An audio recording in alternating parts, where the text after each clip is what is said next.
Magandang araw at kumusta kayong lahat? So, ngayong araw ay syempre dito sa amin sa probinsya, dito sa Calbayog kay panay yung ulan. Araw tapos mamaya-maya uulan na naman. So, itong mga nalabhan ko hindi ko maibilad sa araw kay alam nyo na yung panahon pabago-bago. So, for today's video na naman ay gagawa ako ng cheesy chicken empanada. Kaya ayan, so ito yung unang pagkakataon ko na gagawa ako ng cheesy chicken empanada. So, medyo naiiba tong empanada ko ngayon kasi hindi ko lalagyan ng raisins o yung pasas. Kasi hindi ako nakabili ha. Huwag nyo nang itanong. Huwag nyo nang itanong kung bakit ha. Basta ayan, so ito yung una kong gagawin. So gagawa muna ako ng dough. Hindi kalimutan ko yung kung anong yung Tagalog ng dough. Basta dough. Siyempre nagtunaw ako ng mantikilya o yung margarine. Itong margarine nga pala na ginamit ko, ito yung sweetened margarine na ha. At syempre ayan, inilagay ko sa arena. So yung arena na yan ay nahaluan ko na ng asin, ng kaunting asukal. So hinalo ko, and then pagkatapos nilagyan ko ng melted na butter o yung margarine.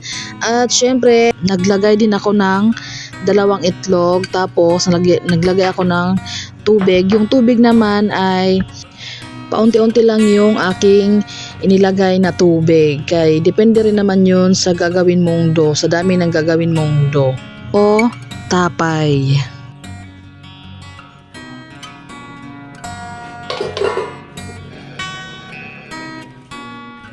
At pagkatapos, isinet aside ko muna yung aking ginawang tapay o yung dough. Nilagay ko sa ref para medyo umalsa naman siya ng kaunti. At syempre pagkatapos naman ay naghanda naman ako ng aking mga sangkap para sa aking magiging palaman ng ating empanada. So ayan, kapag empanada naman ay hindi nawawala yung carrots, yung patatas, yung green peas, syempre yung bawang at yung sibuyas. Tapos kasi cheesy siya, so lalagyan ko siya ng cheese, di ba? Para mas lalong sumarap. Kung mapapansin nyo naman ay wala siyang pasas kasi hindi ako nakabili ng pasas, at huwag nyo nang itanong kung bakit.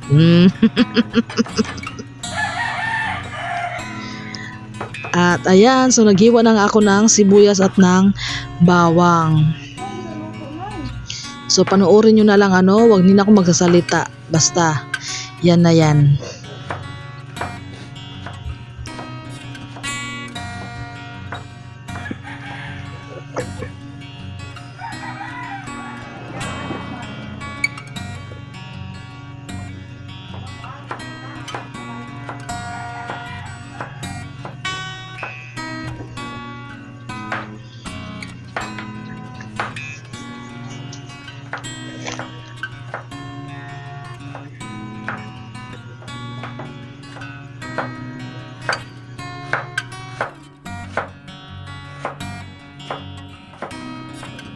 Ang empanada naman ay ilan din sa mga masarap merienda, 'di ba? Kaya ayan, so meron nga pala akong natirang manok.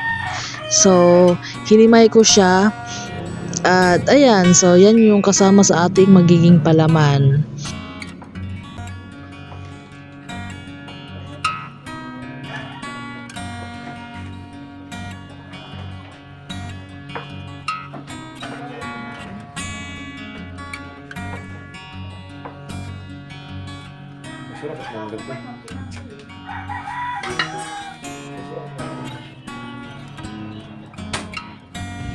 At pagkatapos, matapos na akong maghiwa at magkapaghanda ng ating ipapalaman, kaya magsisimula naman akong maggisa ng bawang at ng sibuyas. So ito na yung pagkakataon para lutuin ko na yung ating magiging palaman.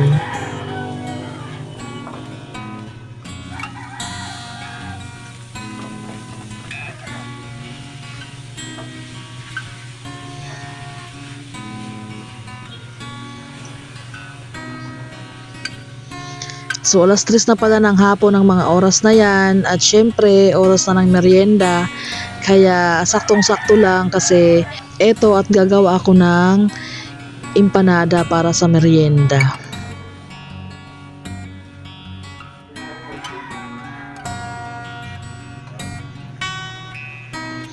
So masalo pa ngang lumakas yung ulan sa labas kaya hindi na talaga ako nakapagsampay ng aking mga nalabhan. At ayan, so luto na yung ating magiging palaman ng ating empanada. So gaya ng sabi ko, ayan at tumuulan na naman sa labas. So mas lalo pa siyang lumakas talaga. Kaya dito lang muna ako sa loob ng bahay magluluto ngayon. At ayan, so magsisimula na akong magmasa para sa ating tapay o yung dough. Medyo may katagalan nga pala kapag magagawa ka ng ng empanada kasi syempre magmamasa ka pa ng tapay o yung dough. Tapos magbabalot ka pa, babalutin mo pa yung empanada, 'di ba? So medyo matrabaho lang din naman siya pero worth it naman kapag natapos, 'di ba?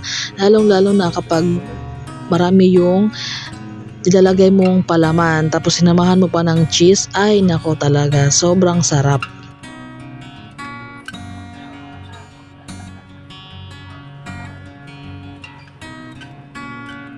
At ayan, so nakikita nyo naman so hindi naman kayo siguro mga bulag. Kaya nagsimula na talaga akong magbalot ng chicken empanada, ng ating cheesy chicken empanada. So meron din katagalan yung pagbabalot kasi alam mo na, so all by myself na naman.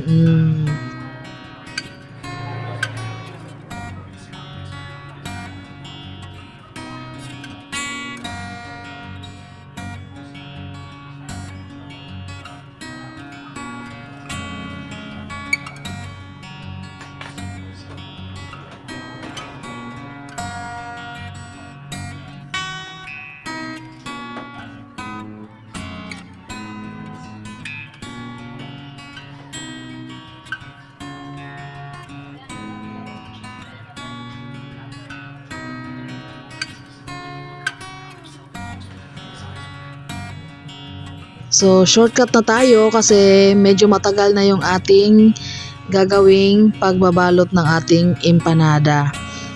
Kaya ayan, so this time naman ay lulutuin ko na yung ating empanada. So i-deep fry ko lang siya. Tapos madali lang to kasi luto naman yung ating palaman kaya mabilis lang to. So kailangan lang maging golden brown yung ating how do you do. Yung ating dough pala. So after one day of cooking,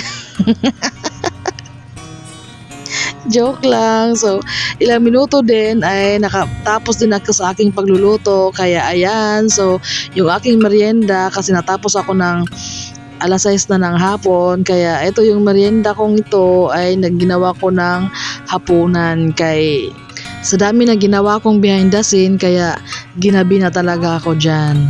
Kaya wala na ako sa oras, hindi ko na naabutan yung oras ng merienda oras na ng hapunan to ngayon kaya ayan, so again, this is Meng's Vlog, hindi pa tapos.